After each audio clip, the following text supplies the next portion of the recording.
సూర్యాపేట జిల్లాలో అక్రమంగా నిల్వ చేసిన రేషన్ బియ్యం డంపులపై పోలీసులు దాడులు చేశారు. దురాజ్పల్లి శివారులోని ఓ దాబా హోటల్లో భారీగా నిల్వ చేసిన రేషన్ బియ్యం సహా నూకలను పోలీసులు పట్టుకున్నారు.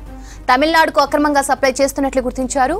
3 లారీలను స్వాధీనం చేసుకున్న పోలీసులు 5 నిందితుల్ని అదుపులోకి తీసుకున్నారు.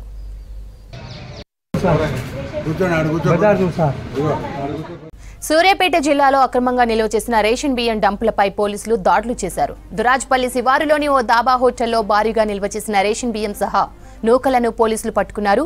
తమిళనాడుకు అక్రమంగా సప్లై చేస్తున్నట్లు గుర్తించారు. 3 లారీలను స్వాధీనం చేసుకున్న పోలీసులు 5 నిందితుల్ని అదుపులోకి తీసుకున్నారు. మాకు కొంచెం చిన్న ఇన్ఫర్మేషన్ ఉండే, ఆ ఇన్ఫర్మేషన్ రైస్ కొంతమంది ఒక 3 వెహికల్స్ లలో లిఫ్ట్ చేస్తారని చెప్పేసి ఇన్ఫర్మేషన్ ఉంటే ఈ దురాజ్పల్లిలో అక్కడికి వెళ్ళి చూస్తే వెహికల్స్ ఉన్నాయి. అక్కడ ఒక చిన్న షెడ్ లో రైస్ డంప్ చేసి ఉంది. ఒక వెహికల్ లోడ్ చేసి ఉన్నది. ఆ వెహికల్స్ పోలీస్ స్టేషన్ తరలించినాం. ఈ రైస్ వాళ్ళు అఫీషియల్ గా కొనుక్కున్నామని మాకు ఇన్ఫార్మ్ చేసినారు. ఆ బిల్స్ అడిగినాం, బిల్స్ కూడా సబ్మిట్ చేస్తామని చెప్పారు. అవి పీడిఎస్ రైస్ ఏమన్నా అలా ఉన్నాయా అని చెప్పేసి సివిల్ సప్లై వాళ్ళకి ఇన్ఫార్మ్ చేసినాం. ఆ సివిల్ సప్లై వాళ్ళు వచ్చిన తర్వాత దాన్ని వెరిఫై చేసి ఫర్దర్ యాక్షన్ తీసుకుంటాం. రిజెక్టెడ్ బాయిల్డ్ రైస్ అన్నారు, కొంత నూక ఉన్నది అంటున్నారు. అది మిల్లు నుంచి కొనుగోలు చేసామని చెప్తున్నారు. వాటికి సంబంధించిన బిల్స్ వాళ్ళు సబ్మిట్ చేస్తామంటున్నారు.